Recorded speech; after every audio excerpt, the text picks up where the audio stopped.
Pijat. Nara dan Chelsea sedang berada dalam sebuah gedung pernikahan. Untuk mendapatkan uang tambahan, Nara membantu Chelsea yang menggeluti pekerjaan sebagai wedding organizer, menyiapkan sebuah acara pernikahan. Karena di sanalah dia akan mendapatkan komisi yang lumayan untuk menambah pemasukan dan membayar banyak cicilan. Dia harus bekerja keras tanpa mengenal lelah demi keluarganya. Gimana, Ra? Semua aman? Tanya Chelsea. Aman dong. Catering, MC, fotografer, susunan acara, lancar. Kau tenang saja. Jawabnya dengan bangga. Mereka pun duduk di kursi sejenak melepas lelah. Gimana Kak Milan? Dia sudah gak pernah paksa kamu tanda tangan lagi kan? Chelsea membuka bicara lebih dulu. Nara menggeleng. Dia sudah tidak memaksaku. Tapi dia masih mencoba membujukku. Kau tahu saya, di laci nakas itu dia menambahkan sertifikat rumah di kawasan elit. Ucap Nara heboh, jiwa miskinnya selalu berontak saat membahas harta Milan. Ra, jika suatu saat kau tergoda dengan uang itu, mintalah padaku. Aku juga bisa memberikanmu. Kata Chelsea. Aku harap kau selalu berada di samping Kak Milan, Ra, dan tidak pernah meninggalkannya.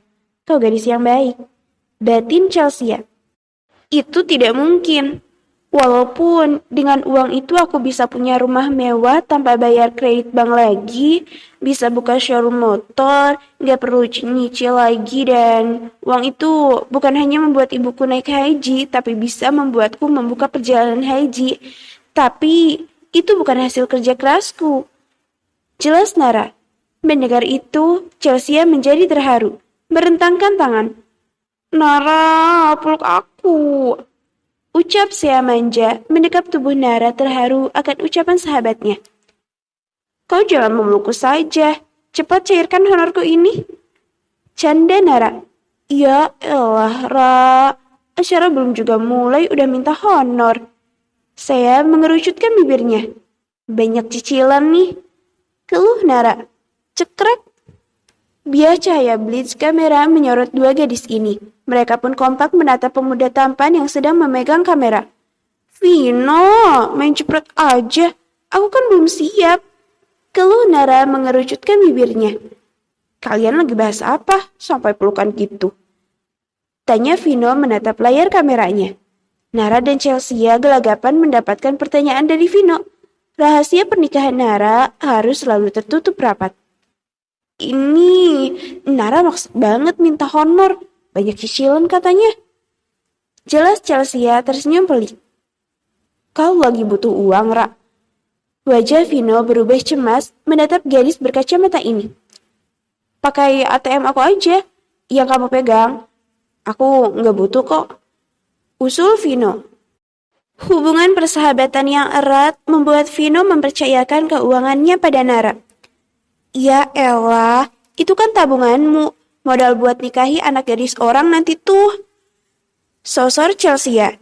Nara melambaikan tangannya cepat. Gak perlu, Vin. Tugasku hanya menyimpannya. Biar kamu gak foya-foya. Ingat, Vin. Nikahin anak gadis orang itu butuh uang banyak. Goda Nara dengan kekehan menatap Chelsea. Kerja yang keras, Vin. Pokoknya aku akan menikahkanmu dengan meriah nanti. Nara menepuk pundak Vino dengan semangat. Vino memutar bola mata malas melihat dua sahabatnya. Seakan mereka adalah orang tua Vino yang mengatur masa depan pemuda itu. Bahkan bertekad mereka sendiri yang akan menikahkan Vino. Kalian tenang aja. Gadis yang akan aku nikahi gak bakalan minta mahar yang banyak. Ucap Vino santai. Mau kau buntingin dulu ya? Celetuk saya tanpa dosa terkekeh. Membuat Nara tercengang, mulai panik memukul-mukul pundak Vino. Apa kau berpikir seperti itu? Ya enggak lah, emang aku cowok apaan? Kilah Vino. Makanya ingat, kalau punya cewek jangan bawa ke kosan, jangan membuat kami malu. Tambah Nara bak emak-emak. Ya Ra, hajar. Chelsea pun ikut memukul Vino, mengeroyok sambil tertawa riang, mengacak-ngacak rambut Vino. Aduh, berhenti kalian. Hubungan persahabatan mereka sangat erat, saling melindungi dan menyayangi bak keluarga. Acara dimulai. Tamu undangan mulai berdatangan. Nara melangkah mondar-mandir di pesta, memastikan semua berjalan lancar agar sahabatnya tidak malu. Langkah Nara tertahan saat Vino berdiri di hadapannya. "Senyum, Ra. Udah lama aku nggak ngambil fotomu.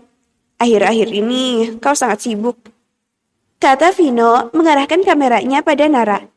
Nara menarik kedua sudut bibirnya. Jarinya terangkat membentuk V, bergaya dengan percaya diri di hadapan Vino. Dret, dret. Ponsel di saku celana Nara bergetar. "Bentar, Vin. Aku jawab telepon dulu." Nara berdecak saat membawa nama tertera kemudian mengarahkannya ke telinga. "Culun, kau di mana?" "Aku sedang di pesta membantu saya mengurus pernikahan." "Aku tidak mau tahu. Cepat pulang." "Pulang? Acara belum selesai, Kak. Kau membantahku?"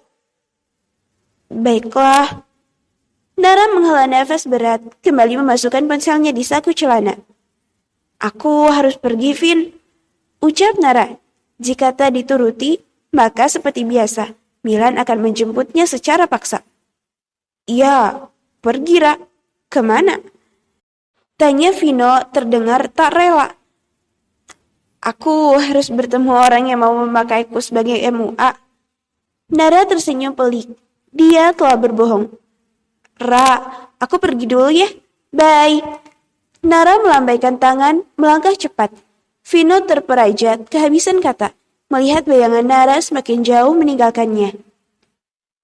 Nara telah berada di dalam kamar.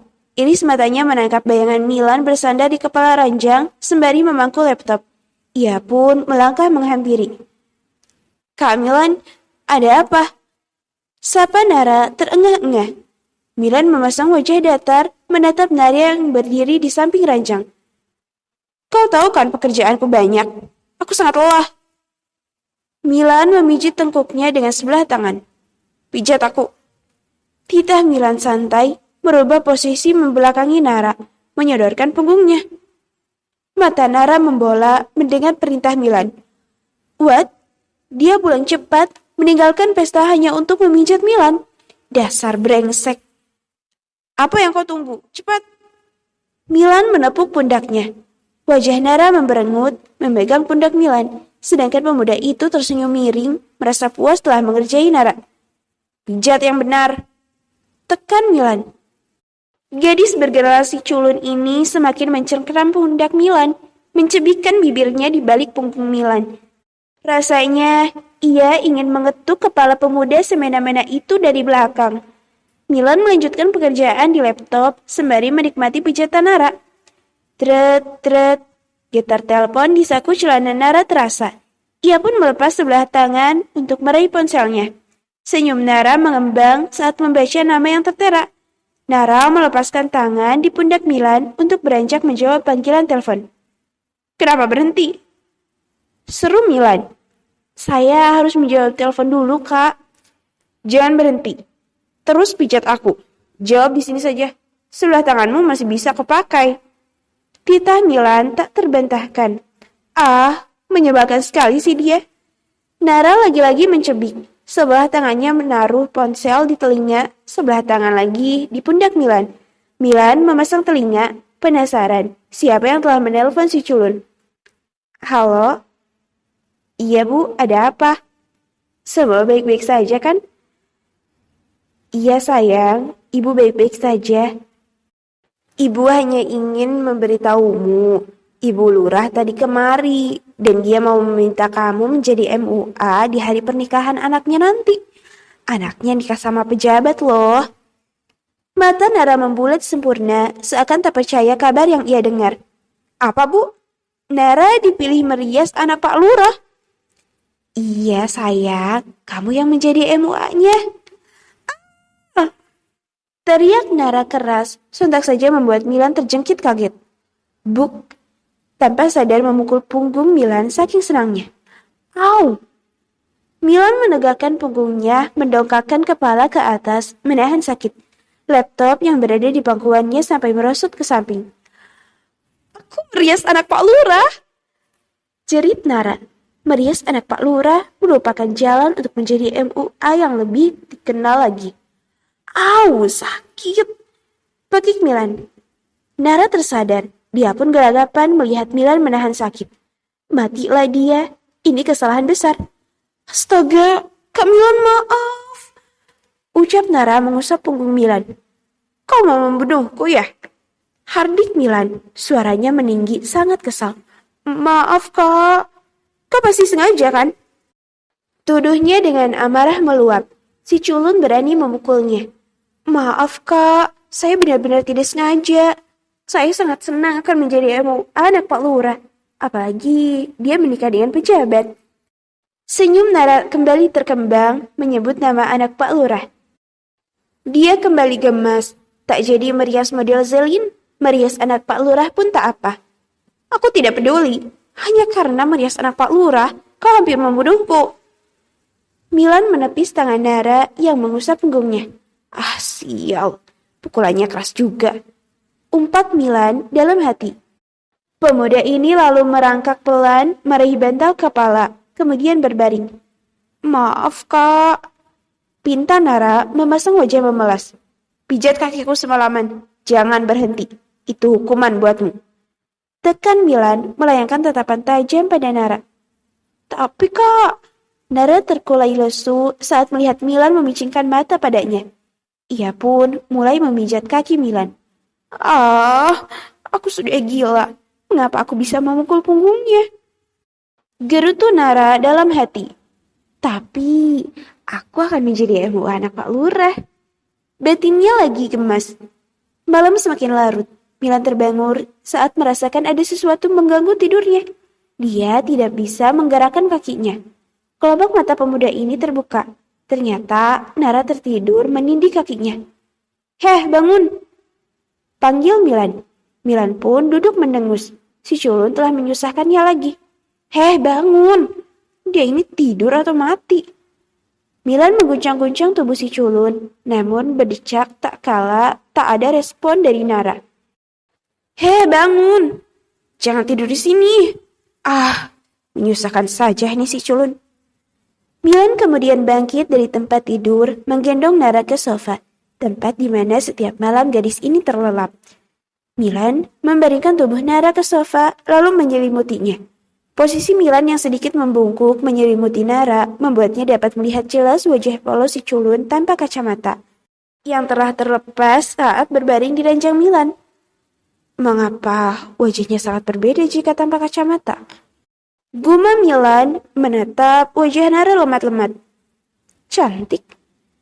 Satu kata itu keluar dari mulut tanpa Milan sadari. Tak lama pemuda ini tersentak. Astaga, aku pasti sudah gila. Desisnya kemudian bergedik nyeri dengan apa yang ia ucapkan. Milan pun melangkah meninggalkan sofa sembari meraba punggungnya. Teringat si culun telah memukul punggungnya. Sial, karena anak Pak Lurah hampir saja punggung patah. Dia senang sekali. Apa hebatnya merias anak Pak Lurah? Gerutu Milan lalu meregangkan punggungnya melangkah kembali ke ranjangnya.